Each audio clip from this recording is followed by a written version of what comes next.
Hello students, आज हम talent management subject में टॉपिक कवर करेंगे टैलेंट अट्रैक्शन एंड डेवलपमेंट।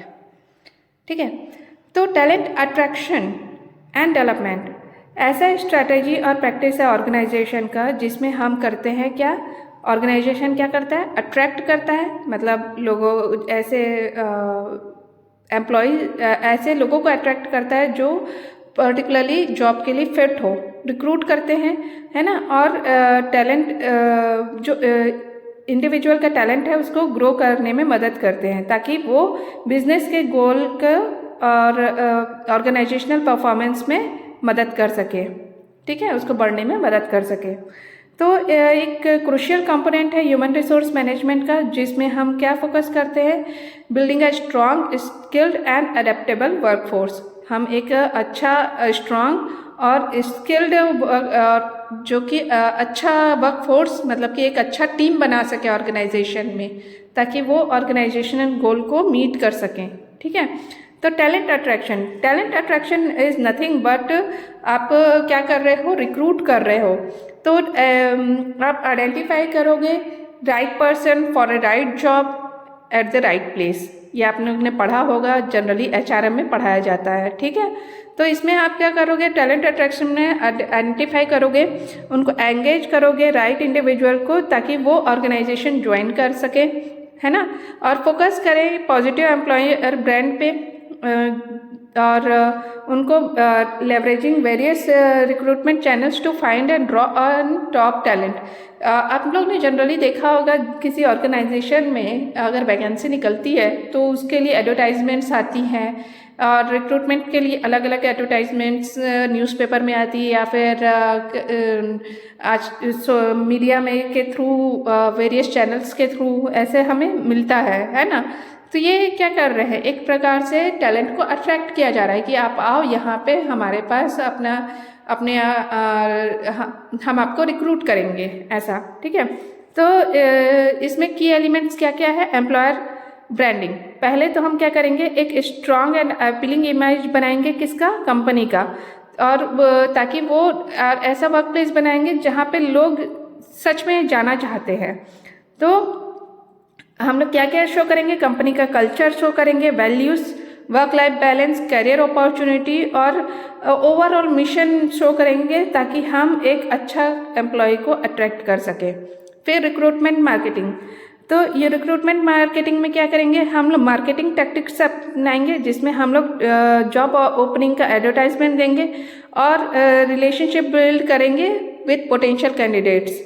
ठीक है, जैसे कि सोशल मीडिया कैंपेन हो गया, जॉब फेयर्स हो गया, ऑनलाइन एडवर्टाइजिंग हो गया, और यूजिंग प्लेटफॉर्म जैसे कि लिंक्डइन हो गया, इंडीड, स्पेशलाइज्ड जॉब बोर्ड हो गया, इसके थ्रू हम रिक्रूटमेंट करेंगे, एडवर्टाइजमेंट देंगे। ठीक है, फिर कैंडिडेट सोर्सिंग, फिर actively search for potential candidate through various method. बहुत सारे मेथड के थ्रू हम लोग ऐसे पोटेंशियल कैंडिडेट को ढूंढेंगे, जैसे कि टैलेंट पूल हो गया, हेड हंटिंग हो गया, रिफरल हो गया, अटेंडिंग नेटवर्किंग इवेंट्स हो गया, इसके थ्रू हम कैंडिडेट सोर्स करेंगे। ठीक है, फिर डाइवर्सिटी एंड इंक्लूजन, फिर actively seeking to attract diverse range of candidates. बहुत सारे ऐसे कैंडिडेट्स जिनके डाइवर्स मतलब कि बहुत सारे टैलेंट हो, उसमें अलग अलग तरह के, वो हर तरह की स्किल हो, और equal opportunity for all, fostering more inclusive environment that reflect broad range of perspective and experience. इनमें डाइवर्सिटी होनी चाहिए और इनकल्शन होना चाहिए एनवायरनमेंट में, ताकि हम अच्छे पर्सपेक्टिव और एक्सपीरियंस लोगों को हम अपने कंपनी में ऑफर दे सकें। फिर जॉब डिस्क्रिप्शन एंड पोजीशनिंग, अगर आप जॉब निकालते हो तो आपका जॉब में एक्चुअली क्या क्या करना है उस जॉब में रह करके, ये आपका क्लियर होना चाहिए। तो आप वो चीज़ पहले मेंशन कर दिए रहोगे कि जॉब डिस्क्रिप्शन वही होता है कि आप उसमें मेंशन कर दोगे कि क्या क्या की ज़रूरत है उस अगर वो इंसान के जॉब के लिए अप्लाई कर रहा है तो उसमें क्या क्या गुण होने चाहिए। ठीक है, ना सिर्फ ऑनलाइन बल्कि not only outline the necessary skill and qualification but also highlight the benefit of working at the company.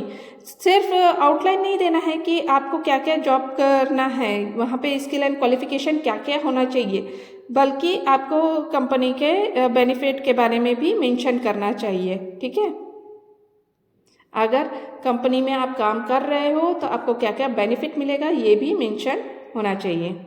फिर टैलेंट डेवलपमेंट. टैलेंट डेवलपमेंट मतलब कि जो भी टैलेंट आ रहा है ना, उसको नर्चर करना, उसको ग्रो करना, उसके एम्प्लॉय के स्किल, नॉलेज, पोटेंशियल को बढ़ाना, ऑर्गेनाइजेशन में रहते हुए ही उसको क्या कहते हैं, टैलेंट डेवलपमेंट. ठीक है, इससे क्या होगा, कंटिन्यूसली इम्प्रूवमेंट होगा उसके कैपेबिलिटीज़ में और वो करियर में ज़्यादा एडवांसमेंट आता जाएगा. इसके की कंपोनेंट्स में इंक्लूड है ऑन बोर्डिंग. ठीक है, तो this process introducing new employees to the organisation. इस प्रोसेस में हम एम्प्लॉय को क्या करते हैं, और न्यू एम्प्लॉय को ऑर्गेनाइजेशन में इंट्रोड्यूस करते हैं, कल्चर से वाकिफ़ कराते हैं, उसके वैल्यू से वाकिफ़ करवाते हैं, एक्सपेक्टेशंस क्या क्या है आपसे वो चीज़ को उनको अवगत कराते हैं. फिर effective onboarding ensure that new hires feel welcomed. अगर हम अच्छे तरीके से उनका ऑन बोर्ड करें, मतलब उनको इंट्रोड्यूस करें हर चीज़ से, तो वो अपने आप को ऐसा फील करते हैं जैसे वो वहीं के लिए हैं, उनको सपोर्ट मिलता है और वो सक्सेड करने के लिए प्रिपेयर किया जाता है. उनको उस चीज़ में मैं ये चीज़ कर सकता हूँ, ये वाली फीलिंग आती है उसको. ठीक है, ट्रेनिंग एंड लर्निंग. ऑब्वियस सी बात है, जब आप किसी नए एम्प्लॉय को आप हायर करते हो तो उसको ट्रेनिंग दिया जाता है, लर्निंग दिया जाता है, कुछ टेक्निकल ट्रेनिंग दिया जाता है, लीडरशिप ट्रेनिंग दिया जाता है, सॉफ्ट स्किल ट्रेनिंग दी जाती है. ठीक है, तो इसमें फॉर्मल ट्रेनिंग प्रोग्राम्स होते हैं, वर्कशॉप्स होता है, सर्टिफिकेट होता है, ई लर्निंग प्लेटफॉर्म्स भी इसके थ्रू दिया जाता है. ठीक है, फिर कैरियर डेवलपमेंट. अब इसमें एम्प्लॉय के हेल्प करते हैं कि career path within the organisation कैसा हो, by providing growth opportunity, mentorship, coaching, clear progression plan, ये सारे के थ्रू उनको करियर डेवलप किया जाता है. फिर leadership development, high potential leadership offer किया जाता है, जिसमें उनका strategic thinking, decision making, management skill को एनहेंस किया जाता है. Performance management. परफॉर्मेंस मैनेजमेंट मतलब रेगुलरली एम्प्लॉय का परफॉर्मेंस को फीडबैक दिया जाए, रिव्यू किया जाए, गोल सेटिंग किया जाए.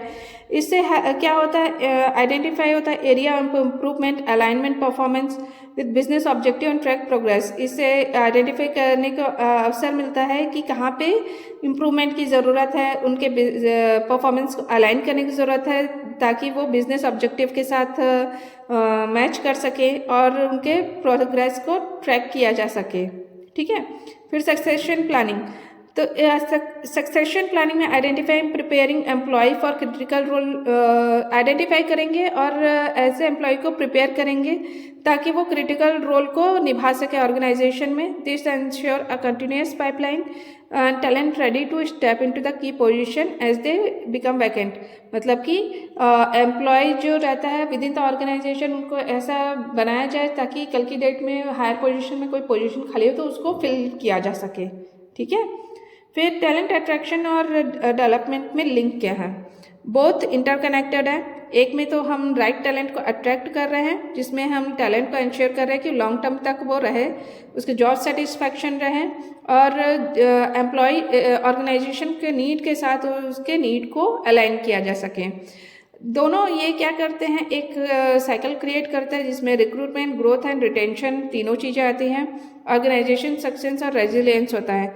Bye focusing on both attracting top talent and investing in their development, दोनों ही चीज़ें फोकस करते हैं टॉप टैलेंट के और इन्वेस्ट करते हैं डेवलपमेंट में ऑर्गेनाइजेशन के, ताकि वो कॉम्पिटिटिव रह सके और मार्केट के चेंजेस को अडेप्ट कर सके और foster a workforce that drives innovation and growth.